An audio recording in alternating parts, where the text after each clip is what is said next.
episode 19 on the continuing journey. It's Victoria Day. It's a holiday. Victoria Day, Queen Victoria. Do you think there's any point we'll just maybe say, let's call it something else?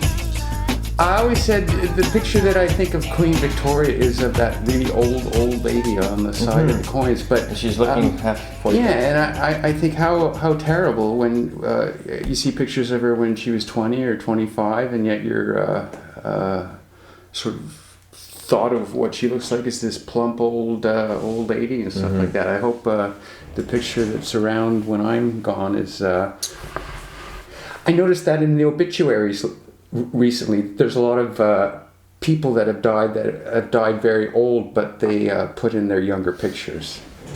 For what it's worth. That sounds like the real estate agent trick. You know, I've worked with a couple of real estate agents, and all I would see is their like lawn signs originally. You know, I go, oh yeah, you know, I know you, and then I meet them, and I go, well, where's the person on the sign? Yeah, it's almost like they all use a picture from 25 years ago. I took that when I was 5. It was my best picture ever. I'm kind of obsessed too with seeing when people put their new Facebook profile picture up. I mean, so to me, it's been a year and a half. You've taken a year and a half to get that perfect selfie. You know, now I'm gonna put it up on Facebook. That's my new profile. I look just like this all the time. You should take your baby pictures when you were the cutest. I'm not sure. Were you an ugly baby? Were you the only ugly baby around? I'm not sure I've ever come out of that stage. That's the problem. I'm with you on that. So welcome I'm with you on that. to the Byron Compendium. We are Victoria Day 2020, and I think the coronavirus is starting to thaw a little bit. Some places, it seems to be going up, and other places really bad. I heard in Brazil, it's just freaking out, and the lower... I mean, it's sad to say, but south of the Mason-Dixon line, I think, is starting to really go up and stuff like that. who knew? How complicated this was going to be. Anyways, I think, in our immediate vicinity here, it's starting to thaw a little bit, but there still is a worry that it's going to have a recurrence and all. I'm falling more and more into the camp of we got to get back to work. I mean, I know it's a threat to older people, but I'd rather die by working my way through it than by self-isolating and dying of having no business or however people are going to die. Sure, it's certainly a threat to older people, but it's also incredibly transmissible. So I think just sort of having a lot of people around in sort of one area, I think is probably, at least for this year, is probably going to be out. I can't imagine large congregations of people. Yeah, and as if I have to go over my work situation again. But anyways, that's where we're at with coronavirus, and it's May, whatever the hell Victoria Day is, 18th or something like that. I told Byron when he showed up today, it was a few years, maybe a couple of years ago. I've been using Pro Tools for about 25 years at that point. Mm-hmm. And I was fairly proficient on it. Like, we all get used to our certain piece of software. But I was getting sick and tired, and that was about the time that Pro Tools decided that not only do you have to have all this specialized gear to work with us, we now want you to be a subscription only, and that's the way you have to run Pro Tools. And like a lot of other people in the industry, I was getting super frustrated with Avid and the way they were handling their software. So I decided to look around, and I had Logic a long time ago, but I wasn't a big fan back then. So I was reinvestigating. I looked at Logic, I looked at Studio One, I looked at Ableton, I looked at a few other things, Cubase. Decided to go with Logic because I am a Mac guy, I like Macs. And just recently, May 12th, 2020, Apple unveiled the new Logic 10.5 release, and it sounds like it's insanely perfect, for everybody. More and more people, as much as we loved and Byron would for years play all the instruments, it really is so quick and easy to throw these specialized loops together into sequences and then just screw with them a bit to make them your own. But they've made it now insanely easy to do this. Yeah, those kind of programs are called a band in a box. So you just have the program, put it on your laptop, and you can make any album you want in your bedroom for sure. But I mean, it's $279, lifetime updates, no subscription. it's the best deal for me as I've gone through stuff. It's the best deal I can find. I think it's great, and kudos to Apple for that 10.5 release. Yes, well, I've been using Pro Tools ever since Pro Tools came out. I think, and essentially, I brought Pro Tools home with me. I guess when the M-Box came out, it was around 2000, 2002. They're always bundled with some software, right? Yeah. So I have a sort of, I guess, what they call a light version of Pro Tools, which is fine because I don't want to be given any amount of tracks. That would be a dangerous thing for me. So it limits me to 24 tracks. So it's good to have like limitations. I have a lot of third-party software. One of the things I did get when I got my Pro Tools M-Box is that I found a version that worked for me, and I did not hook up to the internet even 20 years ago. I just decided I liked the operating system. I did not want to go through this leapfrogging of constantly updating. Really, I use the Pro Tools to move sound files around. And I have a few essential third-party software things. Something that can trigger loops. I have from Spectrasonics. It's sort of like I have all sorts of Rex loops and stuff like that, mostly for drums and stuff like that. The drums is crazy because you can get. I have a whole library of Steve Gadd. I think it's Beats and fills and So these high-end drummers come in and just play it, and they give you libraries, and so most pop songs are in 4/4 time. So it's just sort of varieties of beats, different types of rhythms, stuff like that. Do you mangle the loops much? Well, if depending on the on your tempo, these loops are specifically recorded to certain tempos. So if you try to stick a tempo that's way far away from how it was actually recorded, you can get really choppy and stuff like that. But I mean, so those are sort of the tools that you had. I know that you've been talking to me about using Logitech. Actually, the last couple of days, Logic. Sorry. Actually, the last couple of days I've been watching, I've sort of fell down the rabbit hole of video game programmers and how the different architecture of different gaming devices like Xbox would mean that the software programmers had to work in different ways, considering what tools they were given for said, whether it was a PlayStation or whether it was an Xbox, they had to write their code in different ways using the different tools that they were given for each thing. And so that's what this sort of reminds me of. I'm very sort of set in my ways with Pro Tools, but I have tons of stuff I'm sort of going through now. But I would love to look at sort of a new version because it would be a different set of tools. And it'd be interesting for me to look at my music in a different way with a different set of tools. So yeah, it's something that I would definitely look forward to in the future. It's true, you know. When people are asking me about what kind of software for this or for that, I'm always saying, probably 75% of work that we do can be done on, for instance, Photoshop 1. But you have to have the newest, latest, and greatest update all the time. And I agree with you that, it's a good thing to get software you like and then take it offline, because then you're not going to be bothered by everything. I mean, that's the problem with today's software, the subscription-based stuff. But everybody wants to be online all the time, so you can just mix, you can bounce it out, you can throw it to YouTube like right away. Yeah. But that does cause a problem, and therein lies the rub. I always said that we're old enough. I remember the first iteration of Photoshop, and literally, I'm sure it did 80% of what you can do today, and it certainly is overkill for anything you need to use. So when people are asking about a DAW or something, I say, do you have GarageBand? That's fine. What do you need to do outside of record your parts, chunk them together, fly them around?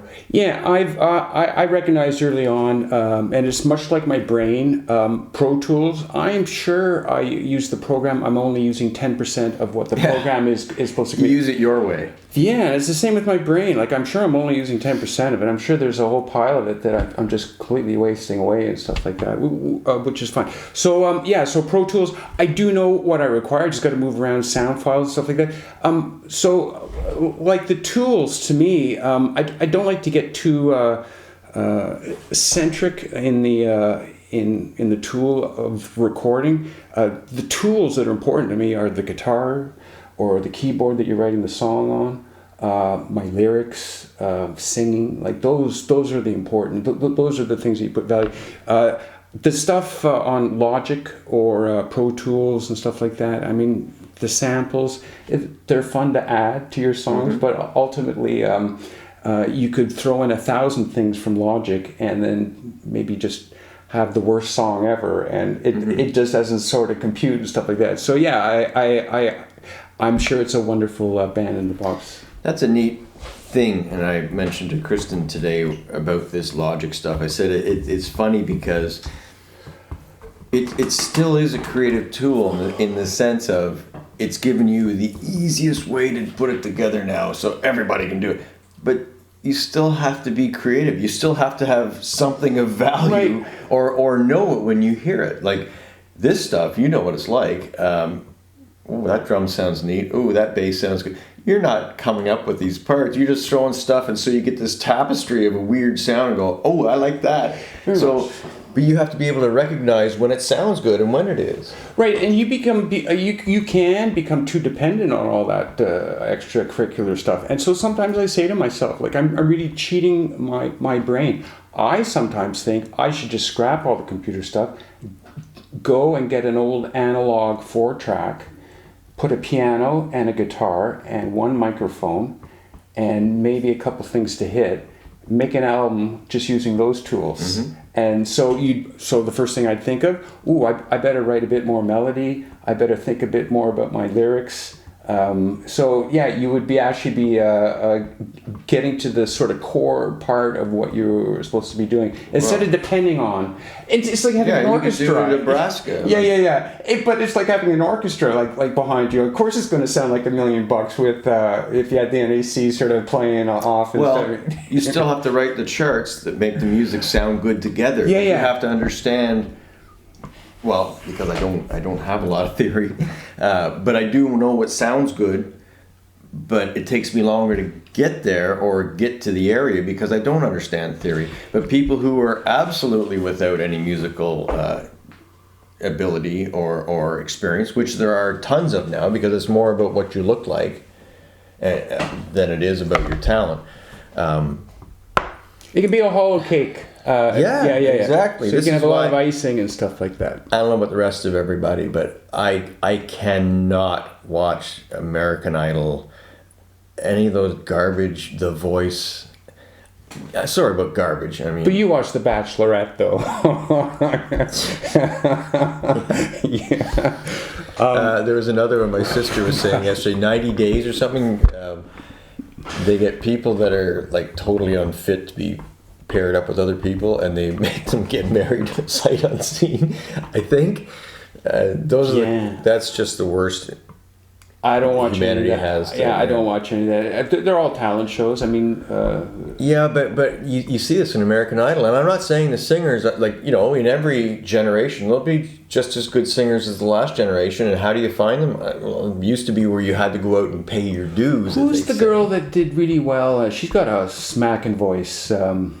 Kelly Clarkson? Yeah, I've heard her. She's got a wicked voice. Oh my gosh, she reminds me. I think she won like 20 years ago, didn't she? Maybe, but she reminds me of like Manon, the girl, the few girls. So you get these experiences where these people come into the studio and you're gobsmacked by their ability and by their God-given voice. And I'm not spiritual at all, but you can hear it just right away.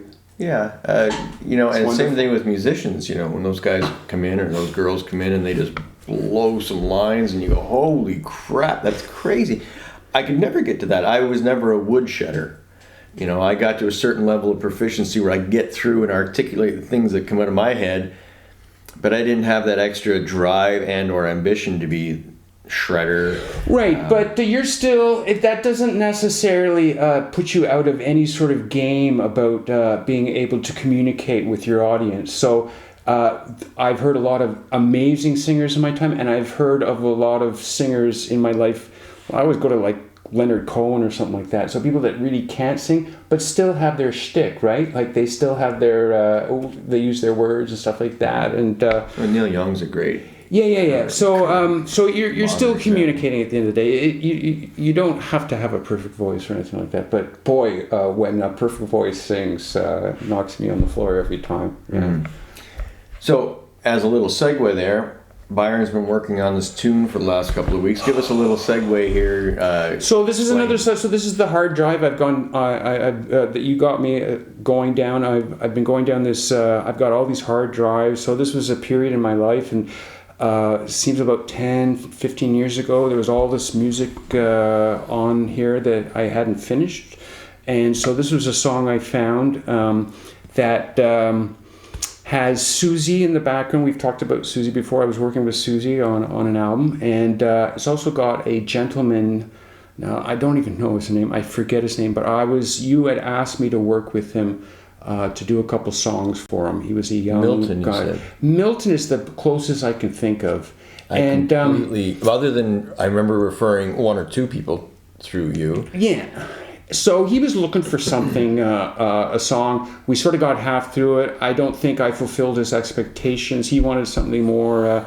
I'm sort of off the sort of beaten path, and but he gave me a few good sessions. I ended up with a lot of cool music, and so this was something I had found. It's me on playing acoustic guitars, and it just sounded.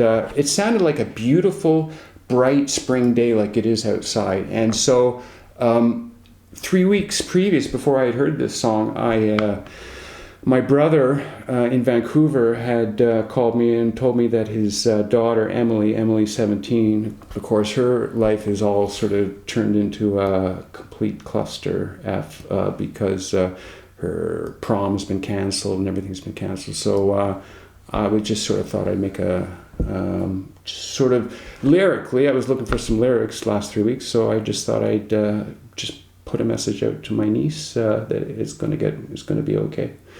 So I didn't post it to YouTube yet. Hopefully it'll be done today. But as I said with Steve the last week, I've been struggling with the last 1%. Things just didn't feel right. Things didn't hook. I don't know what it's going to look like. I might still need a couple more days' work, but give it a go. And well, I don't know what it's going to look like or sound like. So let's I look forward to, or I'm going to cry. Sorry, what's the name of it again? I don't have a name for it. That's the other thing. So I don't know what I'm going to put. Okay. I just, here we go. Yeah. Okay. Well, there's no.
Skies don't seem really young, just like the weather.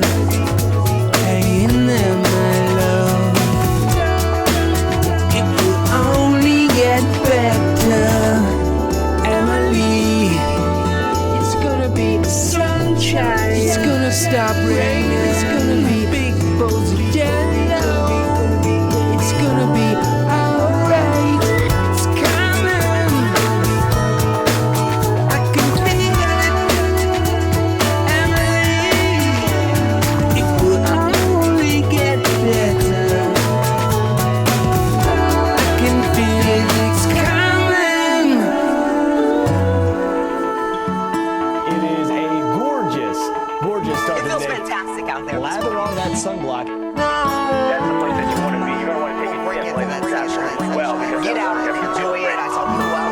It's going to be great today and tomorrow.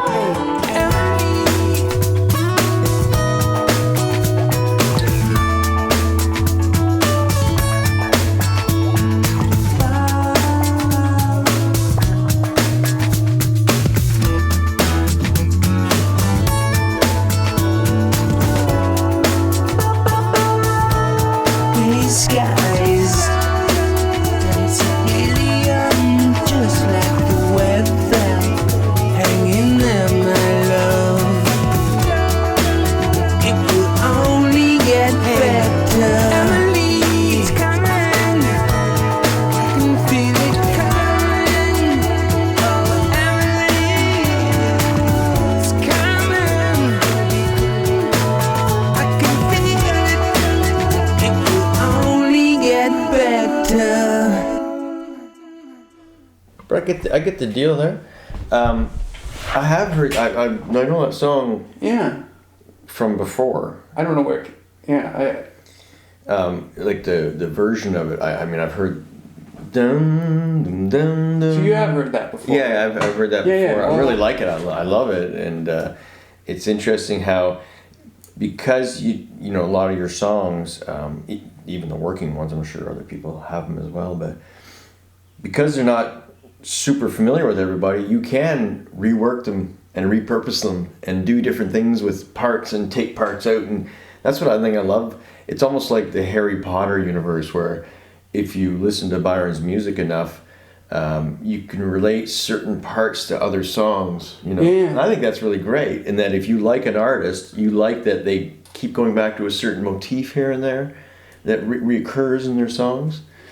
Yeah. So if you played it again, if you really listen to the backgrounds, it's a real sort of, to me, it's like a real Pet Sounds sort of thing. There's lots of ba ba ba, a lot of that stuff going on. And which is funny that it started with the rain and stuff like that. Well, yeah. Well, so the rain. Well, the motif was she was stuck inside, right? Mm-hmm. And it was gray skies, and you should have one of your little cartoon girls looking out the window.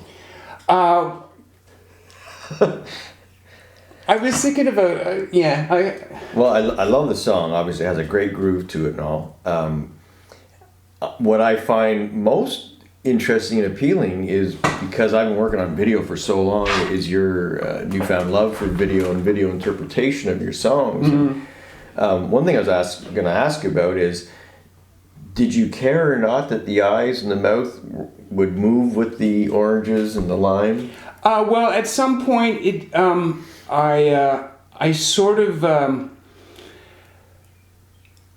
there's sort of a guerrilla quality to what I do. I can't get it perfect, and animation is something that I wish I could do a bit more. So I just sort of do it, and sometimes I can see errors when I play it back. Mm-hmm. But I can be really anal about my music, which I am, but there's just something about me that I just don't want to be anal about my visuals. Mm-hmm. And it's just sort of me throwing things together. I get it as close as I can, but yeah. One little thing I think that will really help that out, if you choose to do that, because I think if the oranges, like their eyes, when it turns, the eyes spin, you know, like they stay with it, it's a track motion. And I would assume that it probably has it in Elements. It may not, but if it does, you know, basically you just assign a video effect, track motion to the track, and then you just basically point to a high contrast area, like you go to that little white line in the orange or something, where it's orange and white, where the rind goes through, and you say right there, attach this layer to that little contrast. So whatever that contrast does, the whole thing, it does it perfectly. Right. Well, I had linked up the face with the back in another program, actually, called Crazy Animator. That's where I'm sure that does it, yeah. I did it. So but that's what it gave me, actually. And I tried to probably tweak the parameters, though, eh? Maybe. We're getting into some... No, but it's true. It's maybe.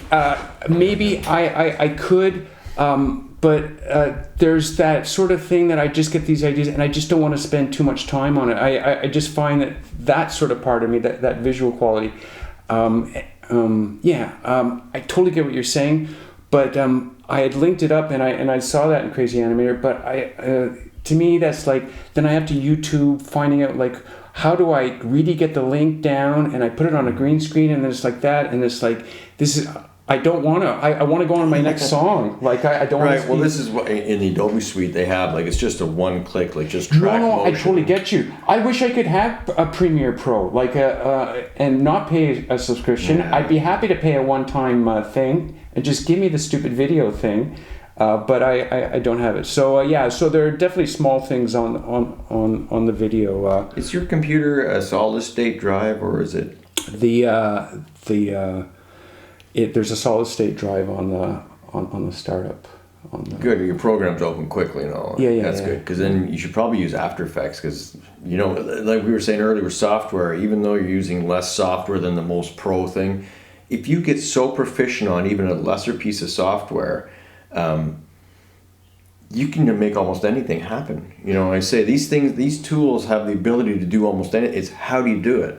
So he's teasing me right now with something that I would love to go down. And so these are sort of rabbit holes that I always consider. And so I consider I have sort of my music side and sort of make my animation and stuff like that. And I can only spend so much time on these things. And the whole animation thing is, to me, I'm almost scared to go down these rabbit holes because there's so much to learn. Yeah. And it just sort of takes away my time from doing my music and stuff And it becomes like a that. job to you. It becomes a bit of a job, yeah. So I think the animation is easier for me to sort of get it close. It'd be nice to have somebody that I could just sort of say, well, this is my idea. Can you sort of expand? Well, kind of like on we did that? with Koi Paradisio. Yeah, very much so. Everybody took a song and then very much you so. threw in a whole lot, you know, like all the filler stuff. But I mean, and we'll get into that next album, Koi Paradisio. Can you play that just one more time, but so it doesn't look? Can you play it in a QuickTime movie? Yeah. So it's not stuttered.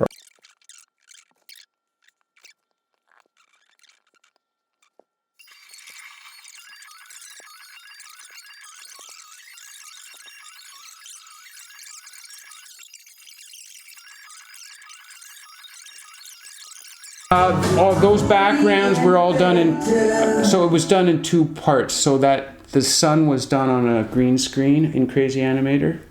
The sun and the face was done, and that. Why do you do it in green? What's green screen? It's all. Because I wanted to lay it on top. I wanted to bring it into Premiere and put it.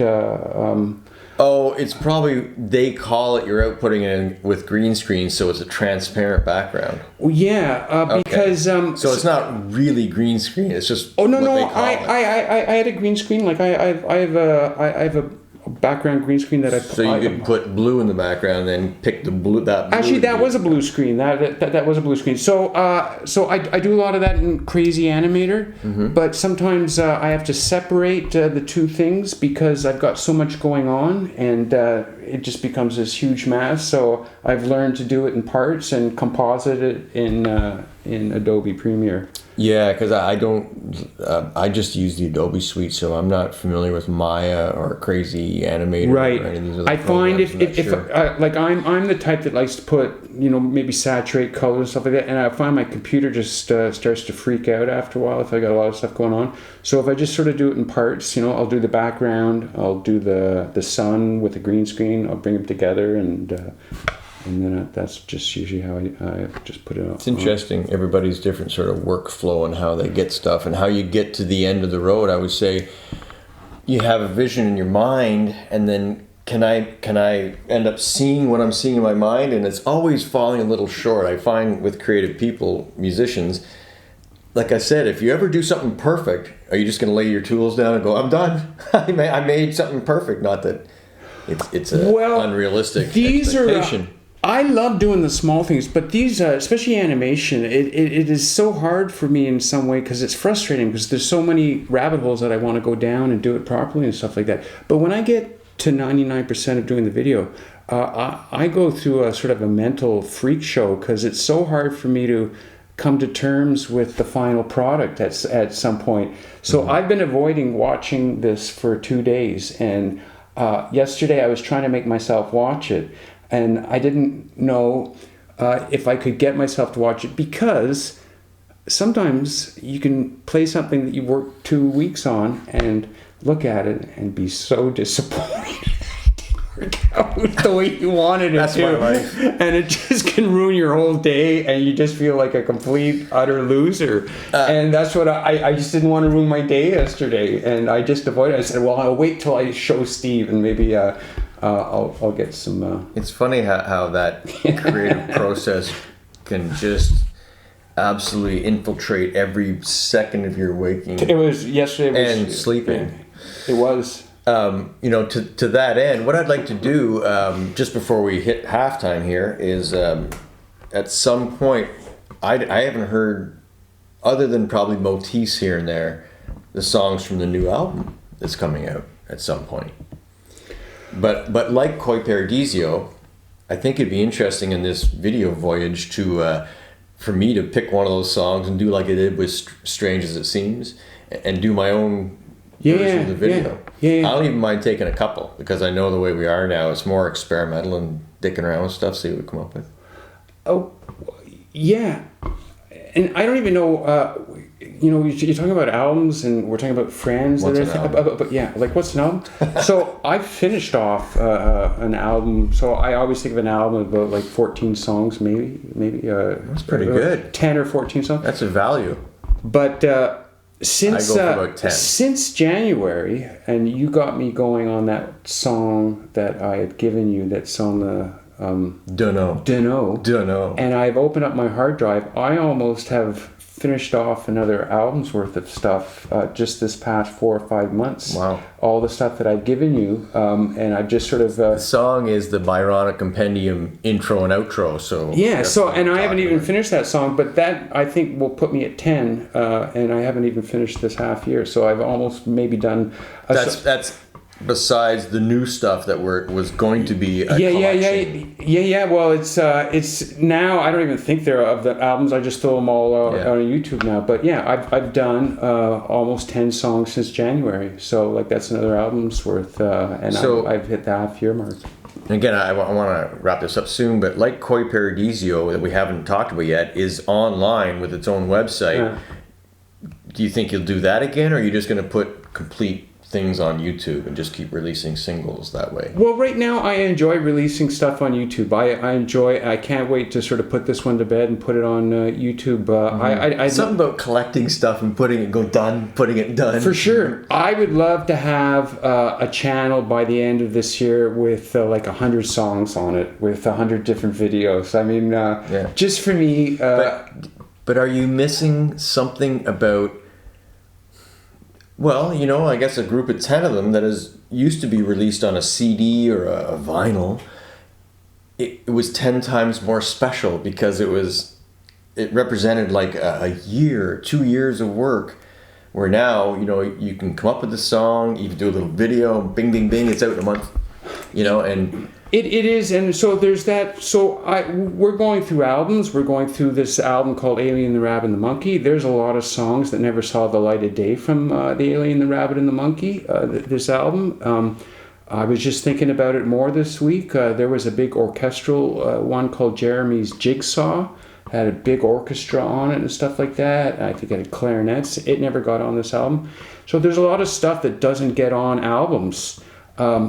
YouTube allows me to just go and keep make my songs and just I can put it online, and so nothing gets sort of cast aside or stuff like that, as long as it interests me. Well, that's the nice thing is that unlike an album, and I know you don't have to do anything, especially you're not constrained by record company demands, but as an artist, if you're putting an album out, you still want to have some cohesive thing through it. In this singular way, this is great. Today I feel like a horror movie. Tomorrow I want to talk about banjo music. Like you can do whatever you want in a singular piece and put it out. I would love to put out an album of just the most recent stuff. I've done all the artwork for it. I've done all the music for it. I have visuals. I would love to go out. Maybe one part of my little brain goes, Remember when the Hooblers played the Arts Court? like 1991. Something like that. But I always remember just these spaces where it'd be nice to do these. Was that when you were with the band? That was probably the second time. I remember playing, but it was this nice space where I always remember, and just like what you do, but where you do these, where you play and you have videos of your animations and stuff like that, and I just keep thinking, it would be fabulous because there's just so much artwork and it's just so many cool motifs that could be used and stuff like that. Well, that is what people do today, right? That's the whole thing. It would be fantastic, and in line with what you were saying, an album would be fun because I think the sort of all the parts are there just physically to be put together and stuff like that. But then it's the big question of do people do albums and like what I don't know. Well, the nice thing is that we really don't concern ourselves with that anymore. No. But what we will concern ourselves with is the next song on The Alien, the Rabbit, and the Monkey. On the next I can't wait to hear it. the song. I can't wait to hear it. This is probably a little obese on the front half, but that's okay too.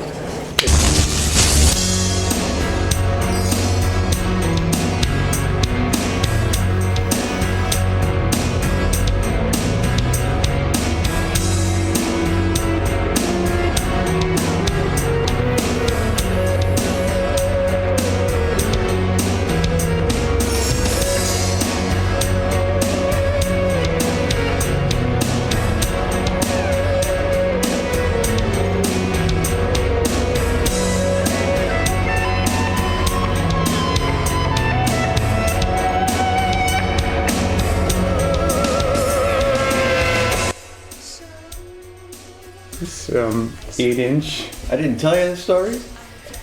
Byron was just asking me about Platform Kiss. shoes. And did we ever wear platform shoes? Did we ever wear platform shoes? John Cook and I, we know John Cook from many things, including the Snake River trilogy in 4 parts. My best buddy growing up. We went to see Kiss a few times, and one time at the Civic Center, John had wedgies that were 4 inches at the back or so. Wedgies, right? So they're one big slab. And I had my high heel shoes. They were probably 4 inches. So we get to the Civic Center. But the pants were they 5-star Howicks? Were they 3-star Howicks? And they covered the whole way out. Well, they came up right. So you could hide stuff up in them. Nothing like anyway, so we're in line. This is a quick anecdote. We were in line to see Kiss. And of course, having our 4-inch, 5-inch heels, we were already 6 feet, so we were towering over people. We couldn't walk very well. And at one point, there were so many people out front of the door to see Kiss that we could actually, we ended up getting about 6 or 7 feet apart from each other with people. And I would go, look, John, I'd lift my legs up and I could still stand up because there's so many people. John did it, and he lost his one wedgie when he picked his feet up into the crowd, and it got kicked, and he was like now tilted at least 4 or 5 inches off. And then when they opened the doors, we were on the side when the doors opened, and we were behind them. Those are 2 cool cats. Yeah. Oh, we used to put on Kiss Alive and air guitar in John's basement. We bought guitars just so we could do that, and then we learned how to play them. So, the look back then was super wide legs. So they basically went out past your feet, right? And this was the cool look. So I remember going to these stores, and it was it 3-star Howick? 5-star Howick. 5-star, come yeah, on. 5-star. And you wear your North Star shoes. That was big before the wrong. So you'd have these North super wide. Stars So these were the cool thing to wear. Yet, on a windy day, I don't think there was anything more painful to look at than a bunch of guys walking down the street in Howicks, especially when the wind was at your face and your pants were blowing out the back. Avast, up with the riggers. Yeah, it wasn't a good look at all. Okay, so we're going to get back to I wonder why they didn't bring it back. I think you just answered your own question. Who knew? Okay, back to the Alien, the Rabbit, and the Monkey. We're getting close now. Okay, I think this is the last song proper. proper on this album? I think so. So if it is the song that I think it is, which I do think it is, it's called "It's a Wank." It's just a complete, utter a song of wankosity. And I say that in sort of a good way, but I'm also thinking it's sort of in a bad way. I think there's a lot of orchestration on this. And it just makes me think of a couple other songs that didn't make the album, but there was another one I think at the time called Jeremy's Jigsaw that had a lot of orchestration. Now, by a lot of orchestration, I think I had the JV 1080 sound module working overdrive, and I think there's just a lot of strings and all sorts of stuff. So. Yeah, that's what let's play it because I haven't heard it. Well, I know for sure those of you who might be drum aficionados, this song really features Bob Bangs in the. Is he playing drums in this? Oh, his vamps are insane in this song. Anyways, let's get right into it. I forget the name. It's called it's called European Cream, and I don't know why. Okay. Other than I think there's something rotten in Denmark was a line that was used. Me and Bill Shakespeare.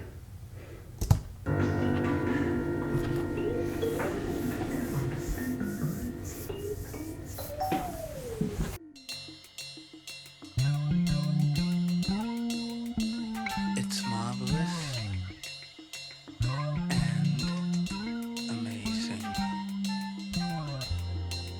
He's to the world that demanded the diseased and depraved.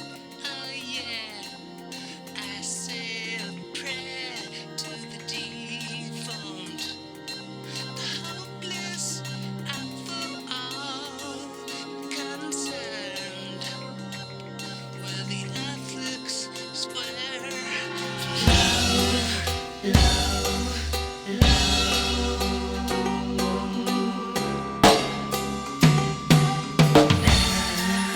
Here comes a phantasmagoria, the grotesque, the contour and bizarre. The sour milk curdles the sweet cream. There's something rotten in Denmark. Baby, we just don't belong.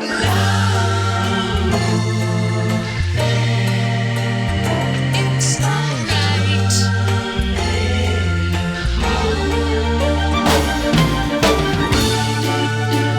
Let us in. Don't give up. All of us are smart enough to know. Keep this out down long and short, the yin and yang. Everyone must have been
Wow, I don't remember any of that.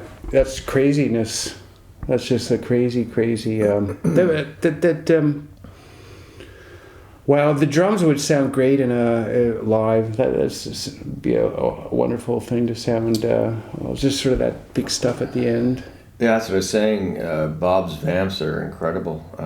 He's just a phenomenal musician. Period. He knows exactly what stuff needs. And like I go right back to the fountain of it all, the Beatles. Like, and I think of Ringo. It's the same thing. I don't think of any one thing. It's just the right thing. So, I remember writing. Let's go back. I remember doing this song on my Casio,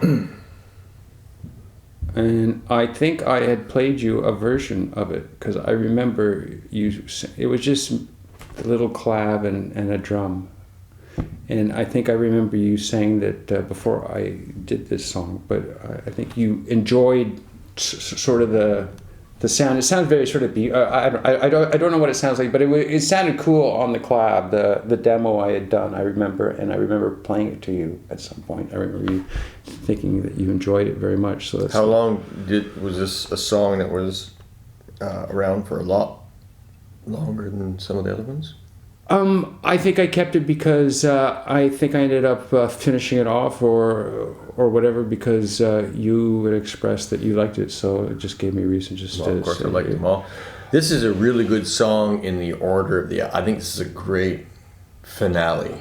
Yes, so I have to say it's Derek Jeffries on guitar. I have kudos. Like one of my favorite musicians on this album by far is Mr. Jeffries. Every time you look up at these crazy guitar licks, you go, Derek. I hardly remember Derek at all. I must say. So that's as long as ago. But kudos to Derek Jeffries. I wonder where he is and what he's doing. I'd love to meet him again. Yeah. It's wonderful. Now, so there's a lot of people on here credited on this song, and I don't know what that means. So there's Alex D. Mortimer.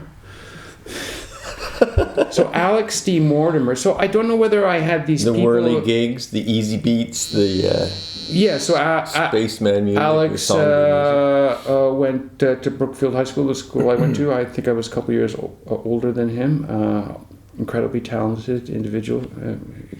And creative individual, had bands and stuff like that.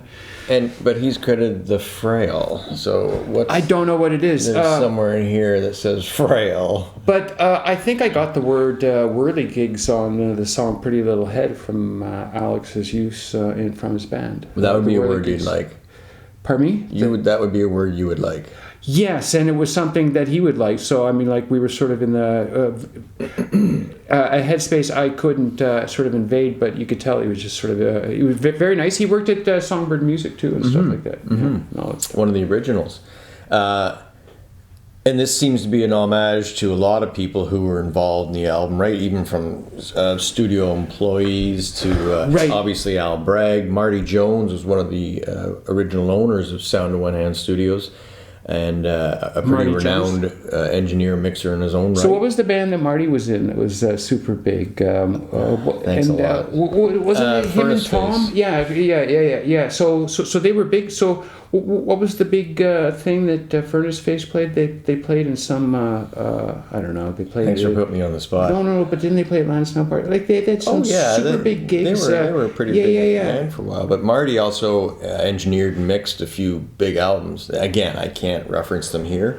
Right. But, so he was one of the co-owners of the studio. Right, but I see here Terry Kassouf. Well, Terry Kassouf was Peter Kassouf's wife, and she's not necessarily a musician, but she's a wonderful person. But it seemed like this was kind of like a party affair. Right, so it's probably all the people in the studio. So there's Karen LaRocca. So she worked at the studio, but I'm sure a musician on her own right, but I remember her working at the studio. Yeah, another creative person I remember always sort of passing in my days. She was always at the desk and stuff Wally like that. Montpetit, Fensall. Yeah. Wally Fensall has 23 albums out, I think. That might be the last counting, 23. Super creative, Wally. Yeah, he was always writing. He was always recording and stuff like Lee that. Laverne, he was like the #1 studio guy. Like, other than the owners, he was the #1 engineer guy. Didn't he start as an intern or something like that? And then he just became part of the furniture. And then there was some weird falling out. I kind of forget. Sorry, I didn't really keep too much on top of the story. Well, I think it was the whole sort of John. Yes, that all had something to do with it for sure. Greg Mindorf, I don't know who that is at all. I'd have to actually look him up in Ottawa music. Greg Mindorf. Yeah, sorry. It doesn't ring a bell. Steve Sej? I think Steve Sej is from the Black Boot Trio, the guitar player, black-haired guy. Yeah. We played as the Hooblers. We played with Black Boot Trio all the time. I could be mistaken, but I think that's who Steve Sej is. Even Void, that was a poet that Yes. John worked. John did sort of music in the background. She's been all over the world. She's been all over the world. Yeah, she's a humanitarian. Another talented lady. Yeah. So all these people. Sean is your friend, right? Sean is my What friend. did I say? The daughter of the Rhine. Yeah, daughter of the Rhine. So Sean so these are people just sort of you are always just sort of meeting in your day, I guess, when you're around the studio and John. stuff like that. John, yeah. So we gave John a credit too. Only one. I don't know what. So the line is everyone wants to. The minor tremble. Chapter 23. What was chapter 23? Well, they're bands around Ottawa. I remember both of those names, but they probably don't remember the Hooblers, so I feel that we're even. But they were great bands around Ottawa that recorded at Sound One Hand and would be probably readily available to assist in some part of the album. A number of people could sing from these bands, so this was obviously they wanted to layer John wanted to layer the vocals in. And that leads me to believe that this song was probably intended to be the wrap-up song of the whole thing. Either that or you recorded all these extra people. Don't know. I have to say I'm listening to it and I hardly remember anything of it. I just know it just seemed like, well, it was what I said at the start. It was just a pompous wankosity track for sure. I think, but happily so. I think I was very happy to be just be pompous and wankosity and throw everything but the kitchen sink in. So yeah, I don't think I would ever do a song like that again. But it's interesting because this does, for all intents and purposes, besides what we're gonna probably, I might even add on here is the hidden bonus tracks. That ends Sgt. Pepper's for me. What do you remember most of this album, this whole journey? Is it the personal battles and struggles or is it the music? Is it the... I don't. I think as the album went along, it became a sort of unfortunately, it just sort of as we haven't sort of fully explained. I guess we'll wait for the next episode to sort of just put a period at the end of this. So I didn't hear this album when I finished it as compared to the previous album, just for the length of time, for what was going on, and it was hard for me to listen to. And I'm happy that I can listen to it now, and I'm happy it's out. But there was a bit to get it out, and so this is what I ended up with. So listening to a song like this is interesting. We talk about listening to your stuff. I can hardly remember anything of the song itself. But I do remember sort of the name and sort of, I hear everything in the kitchen sink. I certainly would not do music like that today, like I hear back then, but that was a time. Yeah, and I'm not sure, how every band or every individual artist works in the studio, but as I kind of leaf through the pages of your diary, just looking at stuff here and there, you can pick out parts where I know there were some personality conflicts entering into the scene. I don't think this album took almost 4 years, so there's no creative project that can go that long that you're not going to have personal issues in. I don't care who you are, what you are. A band has a hard time staying together for 4 years, let alone everybody focused on this. So for the for the yin and yang, as it says in the lyrics, for the yin and yang, it probably didn't help that there was no sort of drop dead date to get it done at some point. And so that was a good thing, and that was a really shitty thing, I think, for the album. And I think it was 50-50 on that. Just on my part of things, you know, John, who helped Byron do this album, was my studio partner for a long time, and we ended up working on a professional sports gig for a year, and then we kind of had a bit of an acrimonious split, and Byron went along with John to record this album, The Alien, the Rabbit, the Monkey. And so in that 3.5 years or so, I had no contact with John after being, you know, we were side by side for about 6 or 7 years. You had some contact with me, though. Yes, Byron and I would and keep incredibly in contact. supportive contact. Well, yeah, from of him. course, and I wanted it to work, you know, and I knew that John's abilities and Byron's creativity would create an incredible creative baby, but it wouldn't be without its battles. And so that's what I'm getting at. There was a lot of battles in this, and near the end, how I was brought back into John's world for a moment was I got a phone call out of the blue after 3.5 years. It was John, literally after 3.5 years, and he says, "I've got something you need to hear." And I went, "Sure." So I drove over to his house, and I sat down, and he put headphones on. Of course, you should put headphones on to hear the album. And he said, "Listen to this." And he started playing it. I think it was after song 3 or 4, I gave him the old time out for a second, because he didn't give me any intro, nothing. Just said, "Here you go, listen to this." And that was it after 3.5 years. It blew my mind, of course. But I also know that around that time, Byron and I were communicating, and there was some kind of split going on at the studio and with everybody. It seemed to be fractious all around, and there was a bit of a struggle over where are the tapes, who owns the tapes, when is this album coming out. At the time, I was running another company called Healy Disc Manufacturing, and we did all the manufacturing for labels and bands, musicians across North America. And John's album or label was one of those that we would do work for. So this is very weird at this point. Byron had a very intense personal relationship with Tracy, the engineer in this album. He obviously had an intense relationship with John for a number of years getting this album done. He was always notoriously private individual. And now I know that at this point John is asking you to do some support of the album that you may not have been so comfortable with, just as a human being.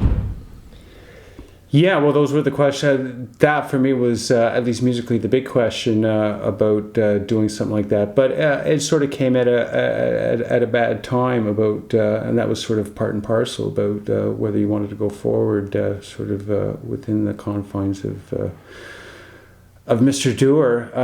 But I mean, there were other issues going on, so.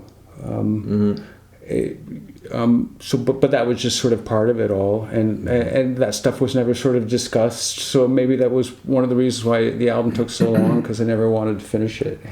Never wanted to start to deal with those other things. However, it is interesting that at the end of the day, I mean, as pompous and as big as the album was, and sort of just trying to get my head about going out, that I eventually did go out. I've said this before, that you got me a gig at Safe Hop Beeblebrox that I did.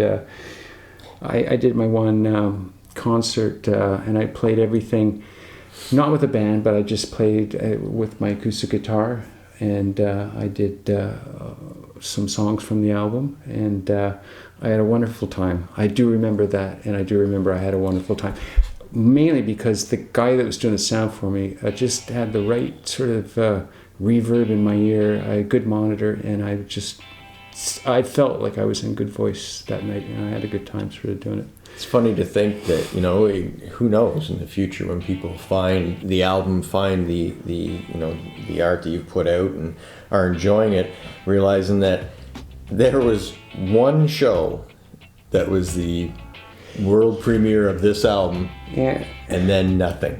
that was it. One show, Byron played acoustic in a little club with a goldfish on a bowl right beside him, swimming around. Well, I think the wonderful thing about it, and I think we had discussed, and you had told me, and it was true, that if you get to the essence of these songs, they can all be played on an acoustic guitar, and me and my vocals and my words. And it just sounds just as lovely. And to me, as long as I sing well in voice, it was the perfect antidote, I think, for everything that I was sort of facing me, just sort of the whole bigness of this album and the pomposity of it, and thinking about having a band and sort of dealing with all that stuff. Well, to wrap this up, what I'd like to sort of propose to the viewers out there in the future, that I'm going to try to encourage Byron to maybe play one or two of these songs here in the studio sometime. That'd be good. So there's some kind of, record of you doing something. I have to learn them, though. Yeah, well, I figured that. I have to figure out the chords. Uh-huh. Well, I'd have to learn how to play flugelhorn to accompany you. Anyway, so that's it for the album proper. Much like every other album put out in the day, there was a whole bunch of space, and then Byron would butt up like other artists, a couple other weird audio anomalies to fill up the 650 megabytes on a CD proper. So maybe next week we'll take a look at the hidden bonus tracks. Yeah, and so I must say, just before we end this, so the really interesting thing about this was, I think there was something that I had heard about the bonus tracks, something about the coding or something, that there was like a 23-minute gap between the last song and the bonus tracks. Mm-hmm. And I heard of people, so I don't think that was the intention. I think the bonus track should have been, for some reason, there was this big gap. Yeah. But some people would say they would put the headphones on and listen to the album, and they would end up falling asleep to it. Only to be just jarred away. Well, that's the whole idea, right? By this 23-minute gap where they fall asleep, or probably a lot. Now, is that a review on your album? By the end of it, I was asleep. I know. Absolutely. So That's what I mean. It's like a lullaby. That's what people were using it for, to get to sleep very quickly. Nice. Yeah. Just kind of, reduce any anti-Prozac. sort of bad stuff in your system. So, but that that was kind of very in vogue back in the day, is the hidden bonus track. So of course Byron had a ton of stuff. He has hidden bonus tracks. So we'll get to that next week, and hopefully by then we're coronavirus free. The weather is very nice, and we're gonna go out and enjoy some right now. Yeah, even one of my favorite songs is on the bonus track. The whole that I should have put on the. It's just a wreck. Okay, till next week. Wreck.